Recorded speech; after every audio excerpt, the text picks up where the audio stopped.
ಎಲ್ರಿಗೂ ನಮಸ್ಕಾರ. ಇಂದು ನಾವು ಭಾರತದ ಇತಿಹಾಸದಲ್ಲಿ ಒಂದು ಸುವರ್ಣ ಯುಗವನ್ನೇ ಸೃಷ್ಟಿಸಿದ್ದ, ಅಕ್ಷರಶಃ ಕಲ್ಲಿನಲ್ಲಿ ಕಾವ್ಯ ಬರೆದಿದ್ದ ಒಂದು ಮಹಾನ್ ಸಾಮ್ರಾಜ್ಯದ ಬಗ್ಗೆ ತಿಳಿಯೋಣ. ಅದುವೇ ವೈಭವೋಪೇತ ವಿಜಯನಗರ ಸಾಮ್ರಾಜ್ಯ. ಬನ್ನಿ, ಅದರ ಅದ್ಭುತ ಏಳಿಗೆ ಮತ್ತು ದುರಂತ ಅಂತ್ಯದ ಈ ರೋಚಕ ಪಯಣದಲ್ಲಿ ಜೊತೆಯಾಗಿ ಸಾಗೋಣ. ಆಗಿನ ಕಾಲದಲ್ಲಿ ಬಂದಿದ್ದ ವಿದೇಶಿ ಪ್ರವಾಸಿಗರೇ ಹೇಳೋ ಹಾಗೆ ವಿಜಯನಗರದ ರಾಜಧಾನಿ ಹಂಪಿ ಜಗತ್ತಿನ ಅತ್ಯಂತ ಶ್ರೀಮಂತ ನಗರಗಳಲ್ಲಿ ಒಂದಾಗಿತ್ತಂತೆ. ಅಂದ್ರೆ ಯೋಚನೆ ಮಾಡಿ, ಆ ಸಾಮ್ರಾಜ್ಯದ ವೈಭವ ಎಂತಹ ಮಟ್ಟದಲ್ಲಿ ಇರಬೇಡ, ಈ ಒಂದು ಮಾತು ಸಾಕು ಅದರ ಅಗಾಧತೆಯನ್ನು ಅರ್ಥ ಮಾಡಿಕೊಡಕ್ಕೆ. ಸರಿ, ಈ ಇಡೀ ಕಥೆಯನ್ನ ಒಂದು ಟೈಮ್ಲೈನಲ್ಲಿ ನೋಡೋದಾದ್ರೆ, ಇದರ ಶುರುವಾಗಿದ್ದು 1336ರಲ್ಲಿ. ಸಂಗಮ ವಂಶದ ಹರಿಹರ ಮತ್ತು ಬುಕ್ಕರು ಈ ಸಾಮ್ರಾಜ್ಯಕ್ಕೆ ಅಡಿಪಾಯ ಹಾಕಿದ್ರು.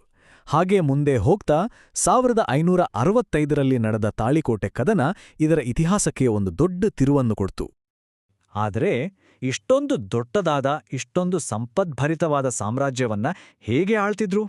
ಅದರ ಆಡಳಿತ ವ್ಯವಸ್ಥೆ ಅಷ್ಟಕ್ಕೂ ಹೇಗೆ ಕೆಲಸ ಮಾಡ್ತಿತ್ತು? ಇದು ನಿಜಕ್ಕೂ ಕುತೂಹಲದ ಪ್ರಶ್ನೆ ಅಲ್ವಾ? ಹಾಗಿದ್ರೆ ಬನ್ನಿ, ಸಾಮ್ರಾಜ್ಯದ ಆಡಳಿತ ಸೂತ್ರದ ಬಗ್ಗೆನೇ ಮೊದಲು ನೋಡೋಣ. ಯಾಕಂದ್ರೆ ಯಾವುದೇ ದೊಡ್ಡ ಸಾಮ್ರಾಜ್ಯದ ಯಶಸ್ಸಿನ ಹಿಂದೆ ಒಂದು ಬಲಿಷ್ಠವಾದ ಆಡಳಿತ ಇರುತ್ತೆ. ಇದೇ ಅದರ ನಿಜವಾದ ಇಂಜಿನ್ ಆಗಿತ್ತು. ಇಡೀ ವ್ಯವಸ್ಥೆಯ ತುತ್ತ ತುದಿಯಲ್ಲಿದ್ದಿದ್ದು ರಾಜ, ಸಾಮ್ರಾಜ್ಯದ ಸರ್ವೋಚ್ಚ ಅಧಿಕಾರಿ. ಅಧಿಕಾರ, ಸೇನೆ, ನ್ಯಾಯ ಎಲ್ಲದರ ಮೇಲೆ ಸಂಪೂರ್ಣ ಹಿಡಿತ. ಇದಕ್ಕೆ ಅತ್ಯುತ್ತಮ ಉದಾಹರಣೆ ಅಂದ್ರೆ ನಾವೆಲ್ಲರೂ ಹೆಮ್ಮೆಯಿಂದ ಹೇಳೋ ಶ್ರೀಕೃಷ್ಣ ದೇವರಾಯ. ಇಷ್ಟು ದೊಡ್ಡ ಸಾಮ್ರಾಜ್ಯವನ್ನ ಸರಾಗವಾಗಿ ಆಳೋಕೆ ಹೇಗೆ ವಿಂಗಡಿಸಿದ್ರು ಅನ್ನೋದೇ ಒಂದು ಇಂಟ್ರೆಸ್ಟಿಂಗ್ ವಿಷಯ.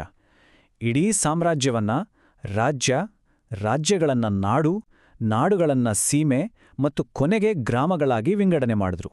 ಅಂದ್ರೆ ಆಡಳಿತ ತಳಮಟ್ಟದವರೆಗೂ ತಲುಪುವ ಹಾಗೆ ನೋಡ್ಕೊಂಡಿದ್ರು. ರಾಜ ಒಬ್ನೇ ಎಲ್ಲವನ್ನೂ ನೋಡ್ಕೊಳ್ಳೋಕ್ ಸಾಧ್ಯ ಇಲ್ವಾ ಅಲ್ವಾ?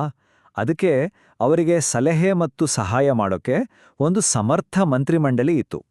ಇದರಲ್ಲಿ ಪ್ರಧಾನಿ, ಸೇನಾ ಮುಖ್ಯಸ್ಥರಾದ ದಂಡನಾಯಕರು, ಖಜಾನೆಯನ್ನ ನೋಡ್ಕೊಳ್ತಿದ್ದ ಧನವಂತರು, ಹೀಗೆ ಬೇರೆ ಬೇರೆ ಇಲಾಖೆಗಳ ಮುಖ್ಯಸ್ಥರಾದ ಅಮಾತ್ಯರು ಕೂಡ ಇದ್ರು.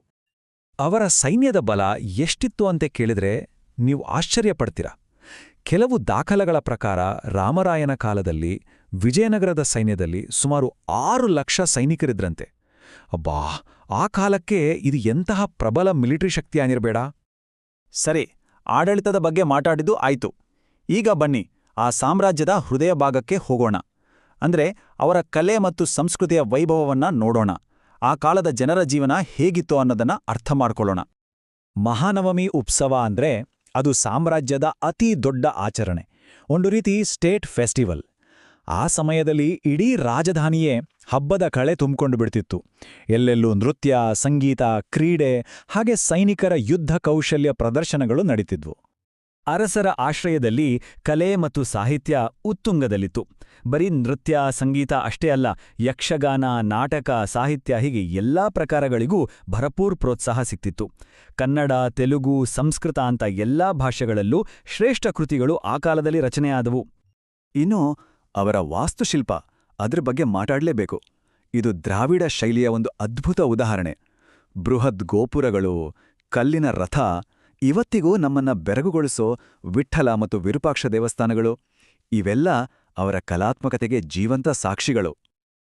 ಇಷ್ಟೆಲ್ಲ ವೈಭವ, ಕಲೆ, ಸಂಸ್ಕೃತಿ, ಈ ಎಲ್ಲದರ ಮಧ್ಯೆ ಸಾಮಾನ್ಯ ಜನರ ದೈನಂದಿನ ಜೀವನ ಹೇಗಿತ್ತು? ಈಗ ನಮ್ಮ ಗಮನವನ್ನ ಅತ್ತ ಕಡೆ ಹರಿಸೋಣ. ಆರ್ಥಿಕತೆಯ ಬೆನ್ನೆಲುಬಾಗಿದ್ದೇ ಕೃಷಿ. ರೈತರು ಅಕ್ಕಿ, ಕಬ್ಬು, ತೆಂಗು ಅಂತ ಪ್ರಮುಖ ಬೆಳೆಗಳನ್ನ ಬೆಳೀತಿದ್ರು. ಇದರ ಜೊತೆಗೆ ಕಮ್ಮಾರರು, ಅಕ್ಕಸಾಲಿಗರು, ವ್ಯಾಪಾರಿಗಳು, ಯಾಕೆ ಕುದುರೆ ವ್ಯಾಪಾರಿಗಳು ಕೂಡ ಆರ್ಥಿಕತೆಗೆ ದೊಡ್ಡ ಕೊಡುಗೆ ನೀಡುತ್ತಿದ್ರು. ಆ ಕಾಲದ ಜೀವನ ಶೈಲಿಯಲ್ಲೂ ಸ್ಪಷ್ಟವಾದ ಅಂತರ ಇತ್ತು. ಸಾಮಾನ್ಯರ ಮನೆಗಳು ಮಣ್ಣು, ಮರ ಮತ್ತು ಕಲ್ಲಿನಿಂದ ಕಟ್ಟಿದ ಸರಳವಾದ ಮನೆಗಳಾಡಿದ್ವು. ಆದರೆ ಶ್ರೀಮಂತರ ಮನೆಗಳು ದೊಡ್ಡ ದೊಡ್ಡ ಮಂಟಪ, ಅಲಂಕಾರಗಳಿಂದ ಕೂಡಿ ಸೇವಕರಿಂದ ತುಂಬಿರುತ್ತಿದ್ದುವು. ಅವರ ಆಹಾರ ಪದ್ಧತಿ ಹೇಗಿತ್ತು ಅಂತ ನೋಡಿದ್ರೆ, ಹೆಚ್ಚಾಗಿ ಅಕ್ಕಿ, ಜೋಳ, ರಾಗಿ, ಸಾರು, ಹಣ್ಣುಗಳು ಇವೆಲ್ಲ ದಿನನಿತ್ಯದ ಊಟದಲ್ಲಿ ಇರ್ತಿತ್ತು. ಪುರುಷರು ಧೋತಿ, ಅಂಗಿ ಧರಿಸಿದ್ರೆ ಮಹಿಳೆಯರು ಸೀರೆ ಉಡುತ್ತಿದ್ರು. ಆಭರಣಗಳ ಬಳಕೆಯಂತೂ ಬಹಳನೇ ಹೆಚ್ಚಾಗಿತ್ತು. ಆದರೆ ಪ್ರತಿಯೊಂದು ಸಾಮ್ರಾಜ್ಯದ ಕಥೆಯ ಹಾಗೆ ವಿಜಯನಗರದ ಈ ಸುವರ್ಣಯುಗದ ವೈಭವಕ್ಕೂ ಒಂದು ಅಂತ್ಯಕಾಲ ಬಂತು. ಈಗ ಆ ಮಹಾನ್ ಸಾಮ್ರಾಜ್ಯದ ಪತನದ ಕಥೆಯನ್ನು ನೋಡೋಣ. ಈ ಪತನಕ್ಕೆ ಕಾರಣವಾದ ಒಂದು ನಿರ್ಣಾಯಕ ಘಟನೆ ಅಂದ್ರೆ ಅದು 1565ರಲ್ಲಿ ನಡೆದ ತಾಳಿಕೋಟೆ ಕದನ. ವಿಜಯನಗರ ಸಾಮ್ರಾಜ್ಯದ ಇತಿಹಾಸದ ದಿಕ್ಕನ್ನೇ ಬದಲಾಯಿಸಿಬಿಟ್ಟ ಯುದ್ಧ ಇದು. ದಕ್ಷಿಣದ ಸುಲ್ತಾನರೆಲ್ಲ ಒಟ್ಟಾಗಿ ಅಳಿಯ ರಾಮರಾಯನ ನೇತೃತ್ವದ ವಿಜಯನಗರ ಸೈನ್ಯದ ವಿರುದ್ಧ ಯುದ್ಧ ಸಾರಿದರು. ಆ ಯುದ್ಧದ ಪರಿಣಾಮ ಅತ್ಯಂತ ಘೋರವಾಗಿತ್ತು, ತುಂಬನೇ ವಿನಾಶಕಾರಿಯಾಗಿತ್ತು. ವಿಜಯನಗರದ ಸೈನ್ಯ ಸೋಲನ್ನ ಅನುಭವಿಸಿತು ಮತ್ತು ಆ ವೈಭವಯುತ ರಾಜಧಾನಿ ಹಂಪಿಯನ್ನ ಸಂಪೂರ್ಣವಾಗಿ ನಾಶ ಮಾಡಲಾಯಿತು. ಈ ಯುದ್ಧದ ನಂತರವೂ ಸಾಮ್ರಾಜ್ಯ ಪೂರ್ತಿಯಾಗಿ ಅಳಿದು ಹೋಗಲಿಲ್ಲ. ಕೆಲವು ವರ್ಷಗಳ ಕಾಲ ಅಸ್ತಿತ್ವದಲ್ಲಿತ್ತು. ಆದರೆ ಅದರ ಹಿಂದಿನ ವೈಭವ, ಆ ಶಕ್ತಿ, ಆ ಗತ್ತು ಎಲ್ಲವೂ ಶಾಶ್ವತವಾಗಿ ಕಳೆದು ಹೋಗಿತ್ತು. ಅದು ಕೇವಲ ತನ್ನ ಹಿಂದಿನ ವೈಭವದ ನೆರಳಿನಂತೆ ಮಾತ್ರ ಉಳಿದಿತ್ತು. ಹಾಗಿದ್ರೆ ಇವತ್ತು ಹಂಪಿಯ ಆ ಹಾಳುಗೋಡೆಗಳು, ಅಲ್ಲಿನ ಪ್ರತಿಯೊಂದು ಕಲ್ಲು ನಮ್ಗೆ ಯಾವ ಕಥೆಯನ್ನ ಹೇಳ್ತವೆ? ಒಂದು ಕಾಲದಲ್ಲಿ ಜಗತ್ತನ್ನೇ ಬೆರಗುಗೊಳಿಸಿದ ಮಹಾನಗರದ ವೈಭವದ ಕಥೆಯನ್ನೇ, ಅಥವಾ ಕಾಲಚಕ್ರದಲ್ಲಿ ಯಾವುದೂ ಶಾಶ್ವತ ಅಲ್ಲ ಅನ್ನೋ ಕಠೋರ ಸತ್ಯವನ್ನೇ? ಈ ಪ್ರಶ್ನೆಯೊಂದಿಗೆ ಈ ಕಥನವನ್ನ ಮುಗಿಸೋಣ.